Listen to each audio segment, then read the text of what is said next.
Assalamualaikum warahmatullahi wabarakatuh. Halo semuanya, saya Muhammad Khairul Anam. Saya merupakan student dari Purwadika, program studi Data Science, Jobs Connector Program. Pada kesempatan kali ini, saya ingin menjelaskan proyek capstone 1 yang bertemakan perpustakaan peminjaman buku, di mana pada kesempatan ini saya membuat sistem manajemen perpustakaannya agar usernya nanti dapat mudah menambah, membaca, memperbarui, dan menghapus data buku. Program ini juga memberikan fleksibilitas kepada user untuk mengelola perpustakaan secara efisien. Langsung saja saya mulai untuk menjelaskan data buku yang dipakai di perpustakaan ini. Perpustakaan ini terdapat 10 buku, di mana saya di sini menggunakan tipe data dictionary agar nantinya memudahkan user untuk mencari buku berdasarkan key-nya saja gitu. Misal user bisa mencari buku menggunakan judul, penulis, tahun, atau statusnya. Di sini saya juga ada variabel recycle bin, di mana recycle bin ini nantinya berguna untuk menyimpan data yang baru saja dihapus agar tidak langsung terhapus secara permanen. Jadi dengan ada recycle bin ini nanti data tersebut bisa kita restore ulang. Lalu di sini ada fungsi tampilan menu, di mana fungsi tampilan menu ini berisikan teks selamat datang, science, library, dan my menu. Nantinya di sini kita dapat mudah untuk memilih fitur mana yang mau kita eksekusi gitu. Fungsi tampilan menu ini dapat dieksekusi dengan cara mengeksekusi fungsi yang ini, di mana saya menggunakan while loop tool, dia langsung menggunakan fungsi tampilan menu, di mana jika kita menginput pilihan satu, maka masuk ke fungsi submenu read, di mana submenu read ini merupakan fitur dari read data.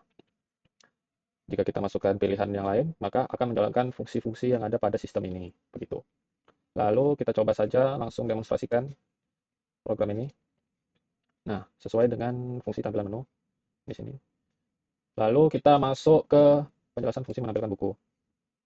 Jadi fungsi menampilkan buku ini merupakan fitur read yang terdapat pada sistem ini, di mana di sini akan memunculkan submenu terlebih dahulu. Kita akan dapat pilihan untuk menampilkan semua buku atau mencari buku berdasarkan kriteria. Langsung saja kita praktikkan.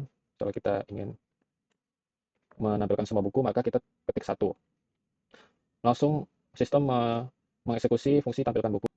Gitu. Kita coba saja langsung. Nah, ini. Lalu kita mencoba menu yang kedua, yaitu cari buku berdasarkan kriteria.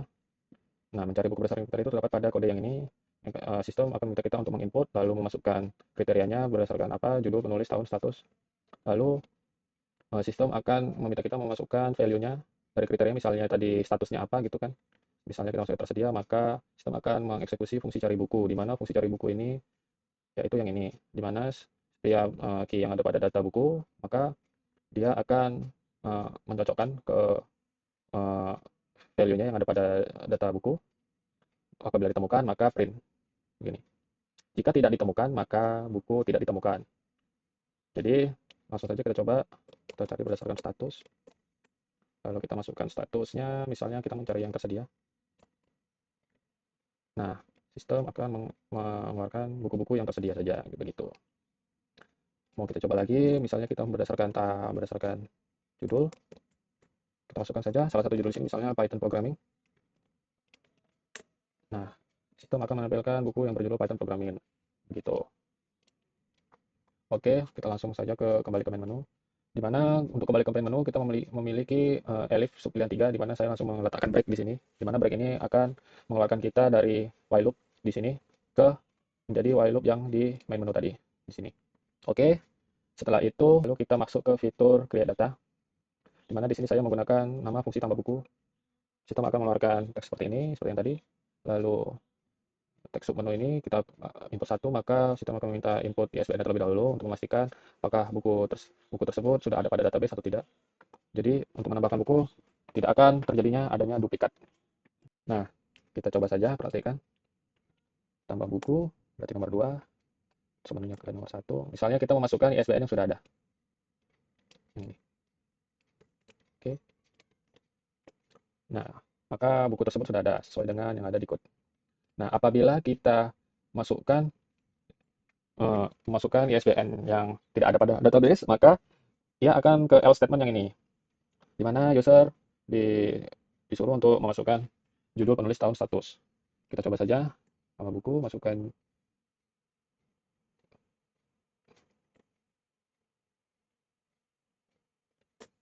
tahun, status. Ya. Nah, buku berhasil ditambahkan.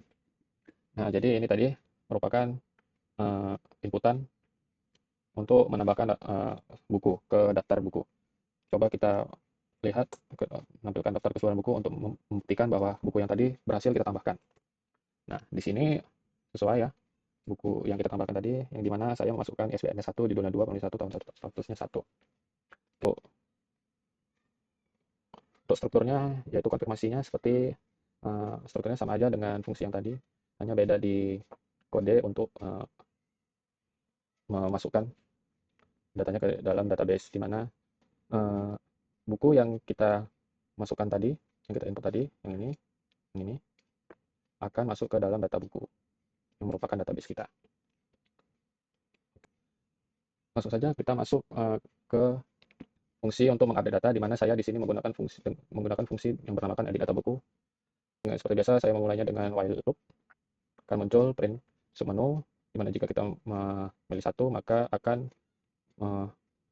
sistem akan meminta kita menginput ISBN terlebih dahulu sesuai dengan kode yang ini. Jika ISBN yang kita input itu sesuai dengan buku yang ada pada database, maka komputer akan langsung ke sini, di mana sistem akan melakukan print buku yang kita sebut tadi. Lalu dia akan meminta konfirmasi. Jika konfirmasi kita mengetik ya, maka sistem akan meminta key, di mana kita mau mencari berdasarkan, kita mau mengedit buku, itu apanya yang mau kita edit. Misalnya judulnya kah, atau penulisnya, atau tahun statusnya. Misalnya saya memakai $lower agar teks yang kita type itu selalu lower, agar sistemnya tidak error. Lalu di sini, jika kita masukkan key judul misalnya, maka key ini, judul ini, masuk ke code yang ini untuk menginput nilai atau value yang baru. Misalnya kita mengganti judul yang satu ini menjadi 2, ya kita input di sini. Lalu ada konfirmasi lagi dari sistem. Jika kita mengetik ya, maka sistem akan langsung mengubah buku yang ada pada data buku ini berdasarkan ISBN key-nya, yaitu nilai barunya tadi yang kita input menjadi nilai barunya yang kita input tadi. Langsung aja kita coba demonstrasikan. Masukkan ISBN buku yang udah diedit, yang ingin diedit, misalnya 1, ketik ya, yang ingin diupdate. Soalnya kita ingin mengupdate statusnya. Soal ada baru yang ada di status. Untuk status, misalnya yang ini tadi, yang kita ubah menjadi tersedia. Untuk Anda yakin mengupdate tadi? Ya. Nah, data berhasil diperbaharui. Lalu ada fitur delete, di mana saya di sini menamakannya fungsi hapus buku. Kita mulai dengan while loop. Lalu di sini ada teks submenu. Lalu apabila saya milih satu, sistem akan meminta input ISBN. Jika ISBN ada pada data buku, maka sistem akan lanjut mengeprint data-data buku keseluruhan. Lalu ada muncul konfirmasi apakah benar ingin menghapus. Jika saya mengetik ya, maka dijalankan fungsi delete data buku dan fungsi append. Di mana fungsi append di sini berguna untuk menambahkan data buku yang tadi ke recycle bin. Jadi buku yang dihapus tidak langsung terhapus permanen, tapi masuk ke recycle bin. Terus data buku yang di database memang benar kehapus, tapi kita sudah mengkopinya ke dalam recycle bin terlebih dahulu. Jadi data tidak benar-benar terhapus secara permanen. Langsung saja kita praktekkan. Itu hapus buku. Ini ISBN buku yang ingin dihapus, misalnya yang ini tadi. Nah, apakah Anda yakin ingin menghapus dan masuk ke dalam recycle bin? Jawab ya. Dan data berhasil dihapus dan dipindahkan ke recycle bin. Masuk ke print yang ini ya. Nah, apabila kita tadi konfirmasinya menjawab selainnya, maka masuk ke else statement yang ini. Selanjutnya juga begitu. Sama dengan yang fungsi-fungsi yang sebelumnya. Lalu, coba kita menampilkan data keseluruhannya untuk pembuktiannya ya. Tampilkan semua buku. Nah, benar. Buku yang kita tambahkan tadi sudah tidak ada, yang sudah kita delete. Nah, sekian fitur delete. Langsung kita masuk saja ke fitur recycle bin ini, di mana kita bisa melihat recycle bin-nya terlebih dahulu. Kita coba saja. Nah, di sini terlihat ada buku yang kita hapus tadi. Coba kita merestore buku yang ada dari recycle bin. Sekarang ISBN yang ingin restore. Kita masukkan ISBN yang ini tadi ya. Buku berhasil direstore dari recycle bin. Untuk pembuktiannya, coba kita tampilkan semua buku. Nah, buku kembali lagi ke dalam database data buku.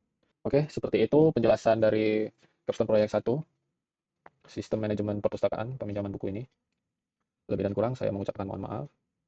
Dan sekian, terima kasih.